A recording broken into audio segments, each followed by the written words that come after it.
ملک بھر میں عمرہ کو جانے والے عازمین کی تعداد روز بروز بڑھتی جا رہی ہے۔ سال رواں بھارت سے عمرہ کو جانے والوں کی تعداد 16 لاکھ سے زیادہ ہو چکی ہے۔ اسی خبر کے درمیان ایک اور سنسنی خیز خبر سامنے آ رہی ہے کہ عمرہ کو جانے والے عام عازمین کو ٹور آپریٹرز گمراہ کرتے ہوئے انہیں سونے کی اسمگلنگ کے لیے استعمال کر رہے ہیں۔ اس اسمگلنگ کے عوض عازمین کو سستے ٹور پیکج فراہم کر رہے ہیں۔ ممکن ہے کہ عام عازمین یہ سمجھتے ہوں گے کہ ہمیں ٹور آپریٹر کی سونے کی اسمگلنگ سے کیا تعلق ہے اور ہمارے لیے تو رعایتی داموں میں عمرہ کا پیکیج مل رہا ہے۔ حقیقت میں چوروں کی چوری میں ساتھ دینا بھی چوری ہی کہلاتا ہے، لیکن اس بات کو عازمین سمجھنے سے قاصر ہیں۔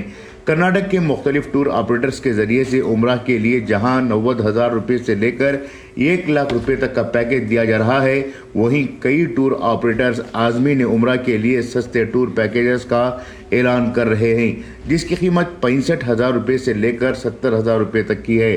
اگر عمرہ کا خرچ کا حساب لگایا جائے تو معقول عمرہ کے لیے کم از کم 90,000 روپے سے 1 لاکھ روپے درکار ہوں گے، جس میں 16,000 روپے ویزا، 40,000 روپے ٹکٹ اور کم از کم 20,000 روپے کھانے اور رہائش کے لیے خرچ ہوں گے۔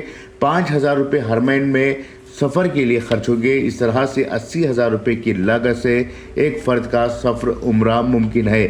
ایسے میں آپریٹرز 5,000 روپے سے لے کر 10,000 روپے تک کا منافع ضرور لے گا، لیکن 60,000 روپے سے 70,000 روپے کا جو عمرہ کروانے کی بات عام ہو رہی ہے، اس میں دو طرح کے ڈاؤٹس پیدا ہو رہے ہیں۔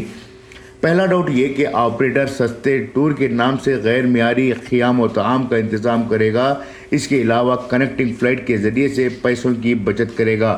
دوسرا شبہ عازمین عمرہ کو نہ صرف چوری کے دھندے میں ملوث کیا جا رہا ہے، وہ پیدا ہو رہا ہے۔ بھارت کے مقابلے میں سعودی عرب میں سونے کے دام میں بڑا فرق ہے۔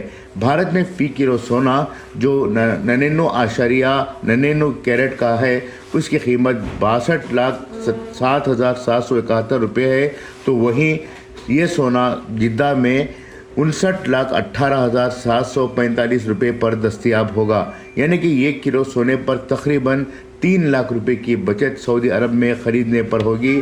اس کے علاوہ فی گرام سونے پر کم از کم 100 روپے کا جو ٹیکس ہوگا وہ بھی بچ جائے گا۔ اس طرح سے سعودی عرب میں سونے کی خریداری پر 4 لاکھ روپے کی بچت ہوگی۔ اب سوال یہ اٹھتا ہے کہ آخر عازمین عمرہ کو اس اسمگلنگ کے لیے کیسے استعمال کیا جاتا ہے؟ اطلاعات کے مطابق سستا عمرہ پیکج مہیا کرنے والے ٹور آپریٹرز کو سونے کے کاروبار سے جڑے ہوئے کچھ لوگ بڑے پیمانے پر فنڈنگ کرتے ہیں، اور یہ آپریٹرز اپنے گروپ میں آنے والی خواتین کو اس کام کے لیے استعمال کرتے ہیں۔ عام طور پر لاشعور خواتین اس دھندے سے ناواقف ہوتی ہیں۔ عمرہ سے واپسی کے دوران خواتین کے ہاتھوں میں پوری مہارت کے ساتھ تیار کیے گئے 24 کیرٹ کے کنگن پہنائے جاتے ہیں، جو کہ 10 تا 20 گرام کے ہوتے ہیں۔ انڈین کسٹم قانون کے مطابق مرد 20 گرام تک کا سونا اپنے ساتھ بغیر ٹیکس کے لا سکتا ہے، جبکہ خواتین کو 40 گرام تک کا سونا لانے کی اجازت ہے۔ اس طرح سے اگر گروپ میں 50 خواتین کے ہاتھوں میں 20 گرام سونے کے کنگن پہنائے جاتے ہیں تو 1 کلو سونا بآسانی بھارت کو برآمد کیا جا سکتا ہے، اور اس سے جو آمدنی ہوتی ہے وہی آمدنی حقیقت میں ان ٹور آپریٹرز کی ہوگی۔ اب تک ایسے معاملات میں کسٹم ڈپارٹمنٹ نے کوئی بڑی کارروائی نہیں کی ہے، البتہ 1-2 معاملات ہر ہفتے پائے جا رہے ہیں۔ جس دن کسٹم ڈپارٹمنٹ بڑی کارروائی پر اتر آئے گا، اس دن سے عازمین عمرہ اور حج کو بھی مشکوک نگاہوں سے دیکھا جانے لگے گا۔